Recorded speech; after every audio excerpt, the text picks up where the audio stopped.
Selamat pagi anak-anak.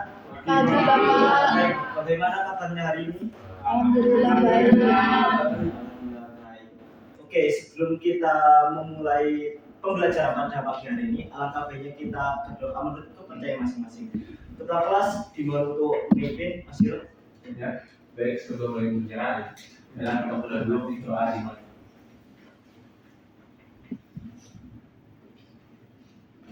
Doa selesai. Oke. Sebelumnya Bapak mau tanya di sini siapa yang hadir? Kalau boleh tahu alasannya kenapa? Semoga teman-teman kalian yang mengalami kesusahan atau sedang sakit semoga diberi kesembuhan. Amin. Oke, pada pagi hari ini kita kembali lagi ke mata pelajaran sejarah, di mana mata pelajaran ini berciri khas tentang seseorang yang selalu senyum, sehingga di Indonesia disebut dengan Bapak The Smiling Father. Ada yang tahu nggak siapa itu? Oh iya, betul sekali. Nah, dari orang ini kita tahu bahwa senyum merupakan ibadah. Jadi anak-anak kalau mengenal teman kepala sekolah atau guru saling menyapa satu sama lain seperti bapak yang satu ini. Sebentar ya, saya tunjukkan bapak.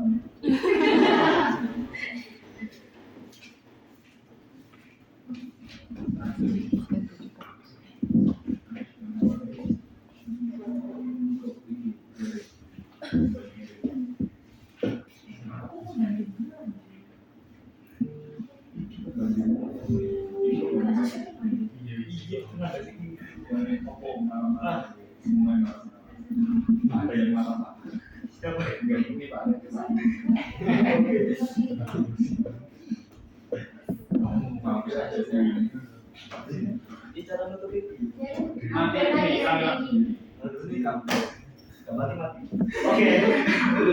Oke, terlihat dari sini ini ada tulisannya piye kabare enak zaman kuto. Emang menurut kalian di zaman beliau sebagai presiden itu enak enggak?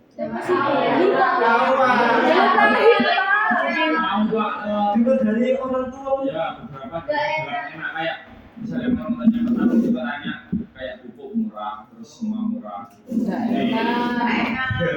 enak yang enggak. Tergantung dari segi apa dulu. Ya, Kalau dari ekonomi segi mungkin apa? enak dan lebih murah. Tapi kalau segi keamanan atau politik itu enggak. Oke, tepuk tangan ada yang ada yang bilang murah, ada yang bilang dari segi kebijakan politiknya. Nah, pada pertemuan kali ini kita akan membahas bagaimana Indonesia masa Orde Baru. Apakah benar-benar enak katanya Bapak Ibu?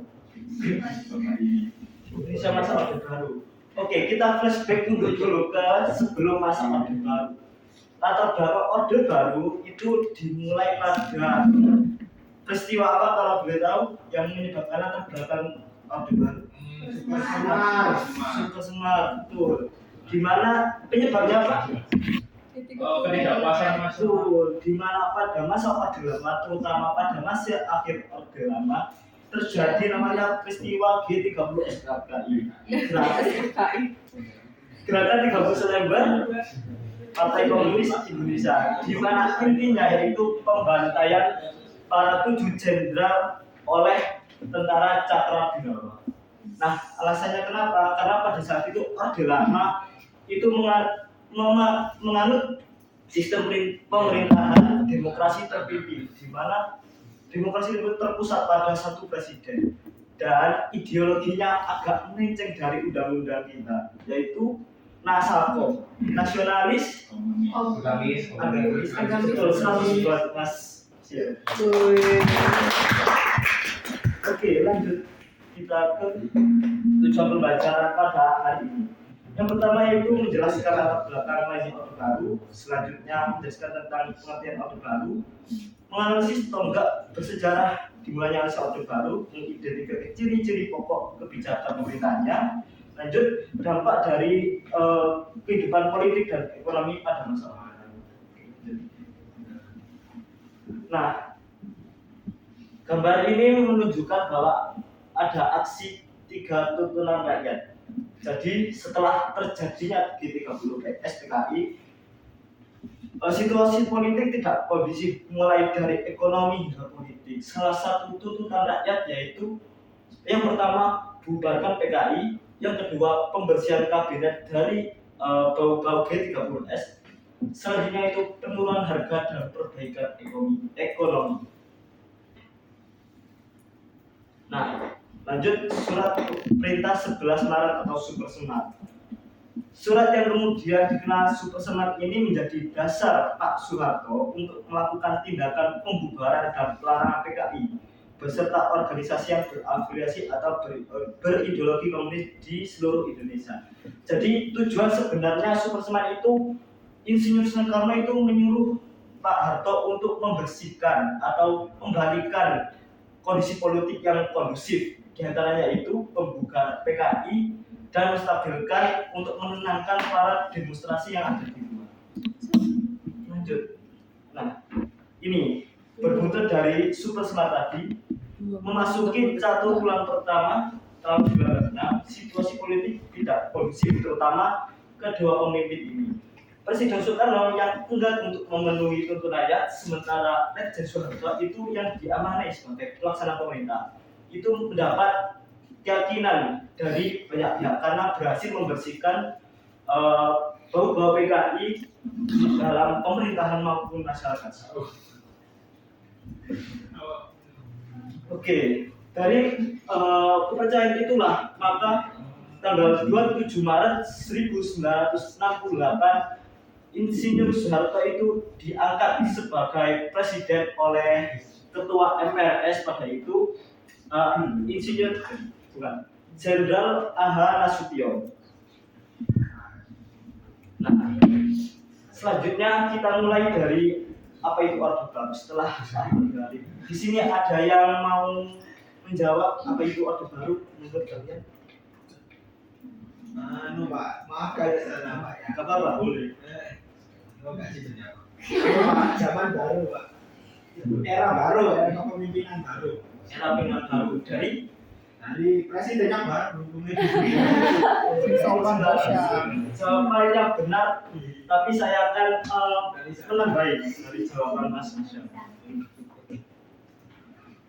Orde Baru yaitu tatanan seluruh kehidupan rakyat, bangsa dan negara yang kembali kepada nilai Pancasila dan Undang-Undang Dasar sebagai ideologi secara murni dan konsekuen, atau bisa jadi koreksi terhadap orde-orde sebelumnya, di mana terdapat penyelewengan di masa Orde Lama. Nah, ini tugas dari kabinet yang dipimpin oleh Insinyur Soeharto yaitu Kabinet Ampera.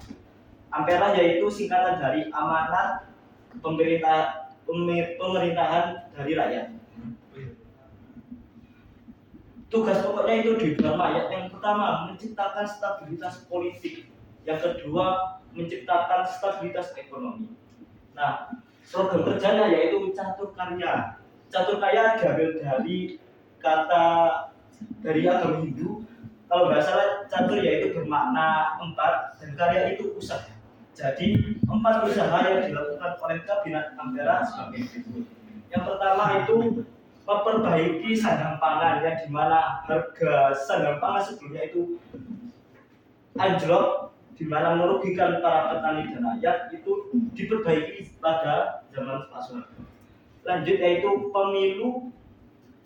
pemilu dan batasan seperti tercantum itu dibatasi 5 tahun. Namun pada kenyataannya nanti selanjutnya itu terjadi penyelewengan di dalamnya. Lanjut, politik luar negeri bebas aktif. Nah, untuk opini nasional sebagai ketentuan MPRS nomor sekian, nanti akan dijelaskan selanjutnya. Selanjutnya yaitu melanjutkan perjuangan anti imperialis dan anti kolonialisme dalam segala bentuk manifestasi. Nah, Lanjut kita masuk ke dalam kebijakan politik. Ada yang tahu ini logo apa yang di pojok kanan? P3. Iya ya, ada tulisannya. Oh, super bagus. Oke. Bapak mau tanya, pada saat itu kan politik di Orde Baru digabung menjadi 3. Yang pertama ada P3 yang isinya itu partai politik yang berhaluan agama, terutama Islam. Yaitu yang kedua ada Golongan Karya yang dimana itu dibacking oleh Pak Soeharto. Yang ketiga yaitu PDI, di mana itu persatuan dari partai nasionalis, Partai Katolik Indonesia dan lain-lain.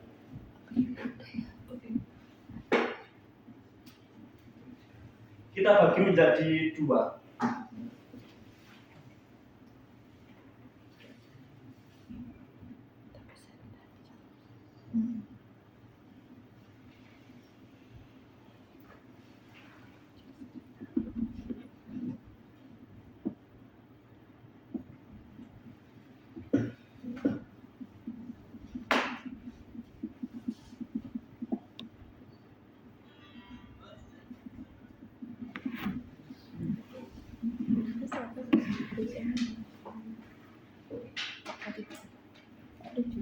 Oke, kita mulai dari kebijakan politik dalam negeri dulu.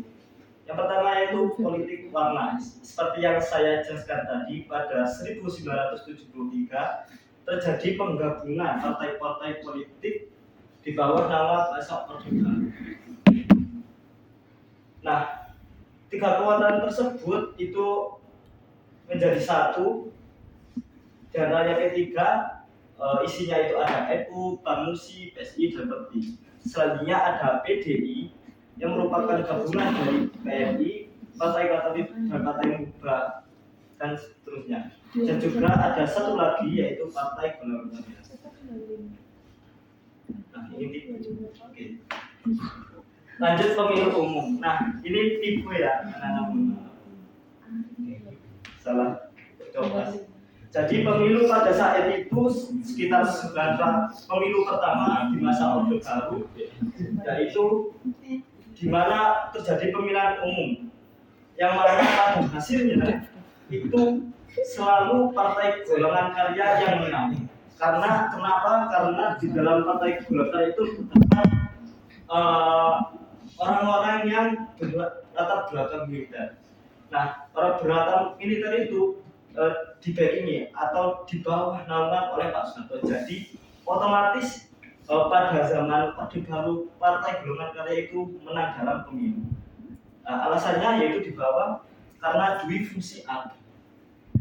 Dui fungsi ABRI itu menciptakan stabilitas politik terhadap peran ganda kepada ABRI, terutama di bidang hak asasi manusia dan sosial. Nah, kenapa kok ABRI ini diberi secara istimewa? Karena timbulnya pemberian ini karena ABRI punya pemikiran bahwa TNI adalah tentara pejuang dan pejuang tentara.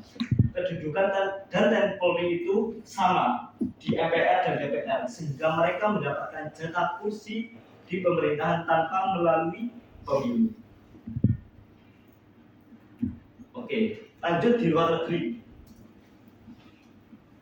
Nah, yang pertama adalah Indonesia kembali menjadi anggota PBB. Kita tahu bahwa dulu pas Orde Lama, Indonesia sempat keluar dari persatuan persikatan bangsa-bangsa karena kecewa dengan PBB memasukkan Malaysia sebagai anggota Dewan Tidak Tetap Keamanan PBB. Jadi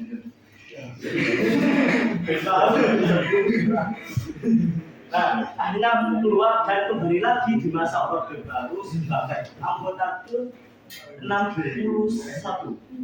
Oke. Lanjut, penghentian konfrontasi dengan Malaysia. Kita tahu bahwa balik lagi ke zaman Orde Lama, di mana Indonesia itu ada yang bilang Ganyang Malaysia, di mana Malaysia terutama di wilayah Kalimantan, Sabah dan Sarawak itu lebih ikut dalam Malaysia.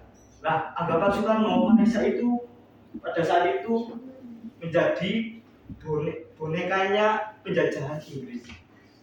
Maka dari itu Insinyur Soekarno dengan anti imperialismenya menyatakan perang dengan Malaysia. Akan tetapi di masa Pak Soeharto lebih memilih untuk damai dengan Malaysia hingga terjadilah kerjasama dengan Malaysia sehingga berbuntut pada lanjut nomor 3 pembentukan organisasi ASEAN. Ada yang tahu di sini ASEAN itu singkatannya apa?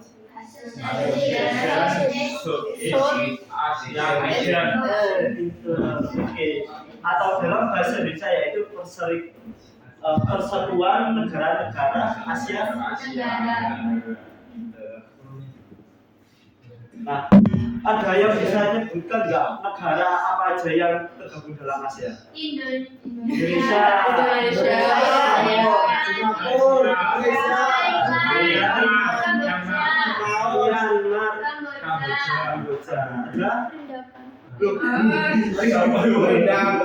ada 6 pendiri dari Kamboja kebetulan belum masuk. Myanmar, Laos, Kamboja, Indonesia itu menyusul setelah 8 Agustus 1982. Itu berdirinya Perserikatan ASEAN di Asia Tenggara. Nah, lanjut yaitu keikutsertaan Indonesia dalam berbagai organisasi internasional. Ini ada hubungannya dengan gambar ini. Ada yang tahu ini gambar apa? Manusia Al Soeharto. Kira-kira menang apa kalau Soeharto? MM Mobile Legend?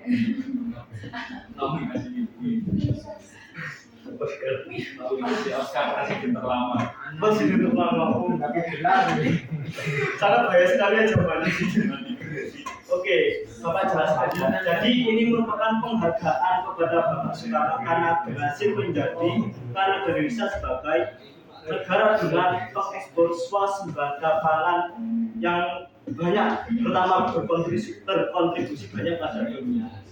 Oleh FAO, ada yang tahu FAO itu apa? Federation Food makan Food and Agriculturation Organization. Ini di bawah nama PB juga. Makanya dari itu kebijakan negeri itu berpengaruh dalam penghargaan ini sebagai Indonesia sebagai pengekspor utama swasembada pangan. Keren ya? Enak sama aku tuh. Oke, lanjut dari bidang pembangunan. Oke, di dalam bidang pembangunan ekonomi ada namanya pembangunan jangka panjang.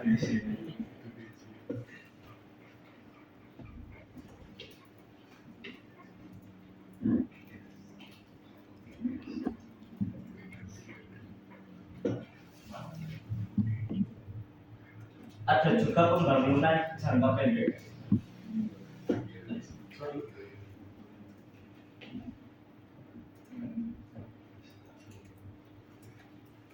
Terus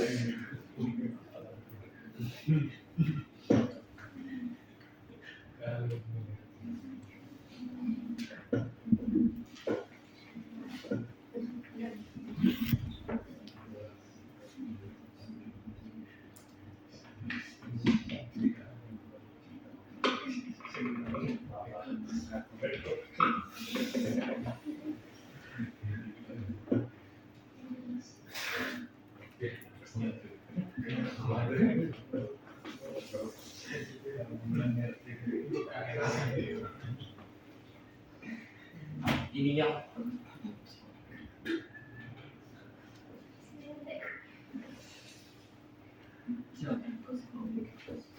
pertama ada pembangunan jangka pendek. Sebenarnya ada pembangunan jangka panjang yaitu di mana jangka panjang pembangunan infrastruktur selama 32 tahun oleh Insinyur Soeharto. Terus lanjut pembangunan jangka pendek, kalau kita yang bisa kenal yaitu pelita, rencana pembangunan 5 tahun, yaitu bertujuan untuk meningkatkan taraf hidup rakyat sekaligus meletakkan dasar-dasar pembangunan pada tahap selanjutnya. Itu dilakukan setiap betul pinter. Siapa yang jawab tadi? Indah. Pelita selama 5 tahun sekali. Satu kali ya. Kan ada 6 tahapan, 6 pelita. 3 diantaranya itu fokus dalam sandang pangan, betul. Terus yang terakhir itu meningkatkan infrastruktur, terus pelebaran jalan dari kota ke desa, terus memberikan teknologi dari untuk pertanian pada saat ini. Lanjut yaitu melaksanakan sistem pemungutan pajak. Nah, karena kita tahu bahwa negara ini masih bergantung pada pajak masyarakat, di mana itu sangat kontribusi sekali terhadap pendapatan negara. Selain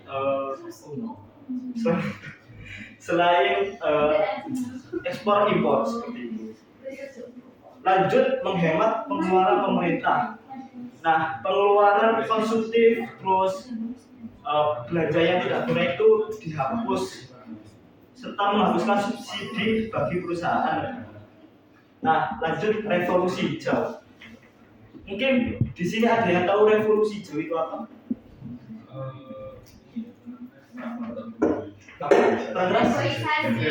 Revolusi. Apakah benar? Kita dijawab oleh pakar pertanian Indonesia.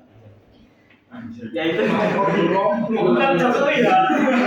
Bukan Jokowi. Dr. Insinyur Muhammad Syafi'i.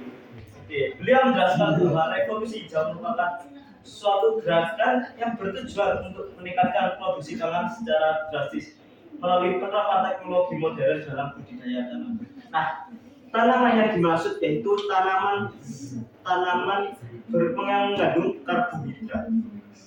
Tanamannya mengandung karbohidrat apa aja kalau beritahu? Padi, terus umbi-umbian.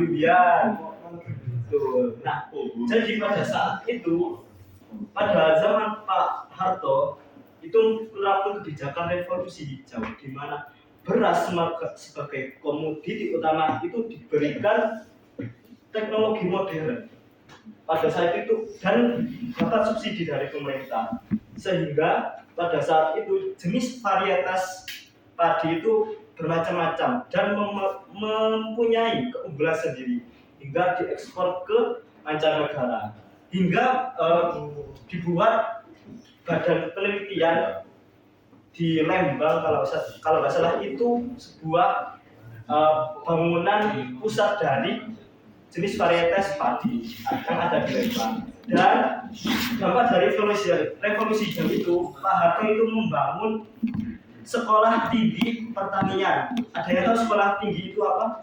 Betul, yang ada di mana? Di sini rumahnya Bogor ada? Ya. Oke, berarti dekat sama ibu. Ya. Nah, ini. Oke. Ya udah habis materinya untuk masa Orde Baru terutama dalam bidang politik dan ekonomi. Nah, dari penjelasan Bapak mungkin ada yang mau tanya? Ya, silakan. Mbak Nadira. Izin bertanya, Pak, saya penasaran terkait revolusi hijau. Itu apakah yang ditanam hanya padi atau yang mengandung karbohidrat lain seperti umbi dan lain-lain? Karena saya pernah dengar katanya di luar Pulau Jawa itu juga diwajibkan untuk menanam padi. Wah, berarti itu merupakan dari salah satu dampak revolusi di mana pada saat itu pemerintah bukan menganjurkan, mendorong dalam hal jenis tanaman yang dibutuhkan, terutama kebutuhan pokok yang tadi itu, terutama tanaman yang mengandung karbohidrat. Seperti itu. Apakah bisa dijawab? Bisa, makasih. Terima kasih. Oke, mungkin ada tanya lagi. Oke, kalau nggak ada, biar ada geraknya dikit, saya ada sebuah tantangan ya lumayan. Jadi tantangannya yaitu ini ada bom ya. Jadi permainannya yaitu bom waktu. Jadi aturannya gini. Nanti saya kasihkan benda ini bom ini ke pojok dulu. Nanti saat musik saya mainkan itu disalurkan ke urut. Nah, Urut apa di urut nggak boleh lempar-lempar nggak ada yang kena. Nggak ada. Nanti bodos. Oke, terus apabila musik berhenti, maka anak itu harus maju ke depan, menerima tantangan dari bapak. Udah paham permainannya? Oke, dimulai dari masih dalam mandi. nggak boleh, saya dari samping, menyamping. Kayaknya belakangan dulu Pak, baru ke depan. Oke, terserah. Iya Pak. Oh iya. Oke, dimulai ya. Iya Pak. Pak, Iya berhenti Siraj. Mas tau deh.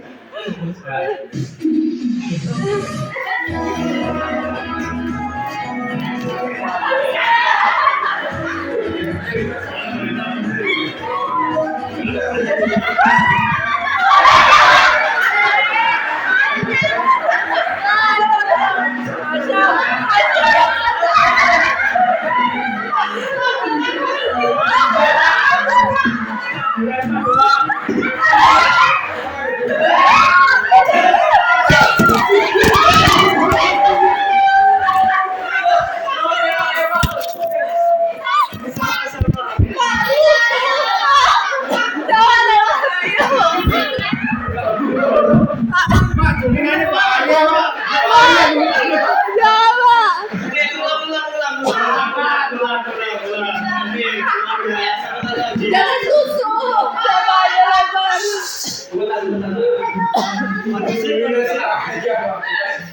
Nanti ke sana. Kondusif, sudah. Satu. Oke, jam semuanya bisa ya. Oke, 1, 2, 3.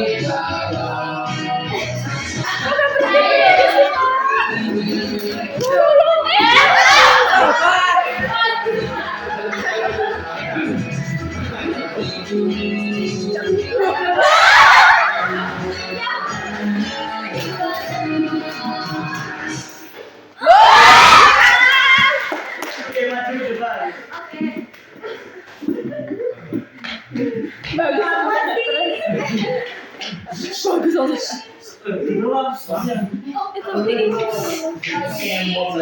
Potong ya. Oke, satu pertanyaan. Pertanyaannya. Kotor kameranya. Mengapa di Indonesia padahal kita negara agraris ya, itu kok mengalami defisit terutama di bidang pertanian? Padahal di zaman kita sama-sama negara agraris dan menghasilkan ekspor impor yang luar biasa. Nah, kok sekarang malah sebaliknya? Jadi mana dia? Maaf ya Pak kalau salah, tapi setahu saya kita mengalami penurunan itu karena pengaruh dari luar negeri. Kayak apa ya, mata uangnya itu menurun yang akhirnya berdampak di Indonesia karena Indonesia itu banyak bekerja sama dengan luar gitu. Oke, terima kasih. Beri tepuk tangan buat Adira. Coba dibuka. Oh, dilempar-lempar. Kaget. Kok banyak banget? Apa ada?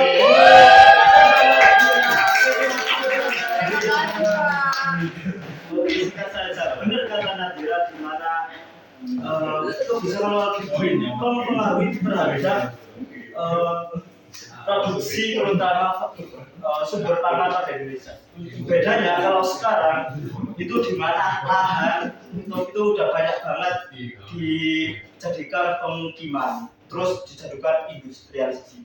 Di zaman Pak Harto itu tingkat keberatan penduduknya itu masih ya standar, gak banyak. Untuk sekarang kan banyak pendatang, banyak naturalisasi, banyak transmigrasi yang masih terpusat di Pulau Jawa. Dan pada saat itu di zaman sekarang padi itu kebanyakan pupuknya bukan pupuk alami masalahnya, pupuk kimia yang mempengaruhi varietas padi tersebut. Kualitasnya itu menurun daripada zaman Pak Harto. Maka perlu kita mempelajari bagian yang ininya aja. Kita pelajari pada masa zaman sekarang. Oke, itu saja mungkin dari saya. Mungkin ada yang mau menyimpulkan dari pertemuan hari ini, satu anak. Baik, Pak. Hari ini kita mempelajari tentang Orde Baru, itu membahas tentang dari segi politik sama ekonomi. Adapun kalau ekonomi itu kayak ada pembangunan jalan panjang, terus menghemat pengeluaran, terus melakukan sistem pajak dan lain-lain. Oke, terima kasih banyak untuk Mbak Devina. Baik, mungkin untuk pelajaran hari ini cukup singkat saja. Pertemuan besok kita akan membahas terkait kelanjutan dari materi, yaitu masa akhir dari Orde Baru. Nah, sarankan jadi belajar dulu, nanti pertemuan besok Bapak akan bahas. Oke, karena Bapak ada panggilan alam, jadi kita cukupkan pertemuan hari ini. Semoga apa yang Bapak berikan itu bermanfaat bagi kalian dan masa akan yang datang. Amin. Sekian dari saya, kurang lebihnya mohon maaf. Assalamualaikum warahmatullahi wabarakatuh.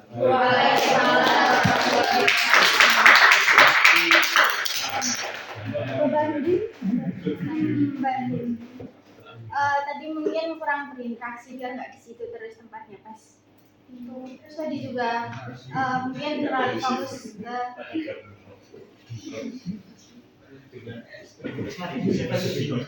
enggak. Oke, makasih Mbak.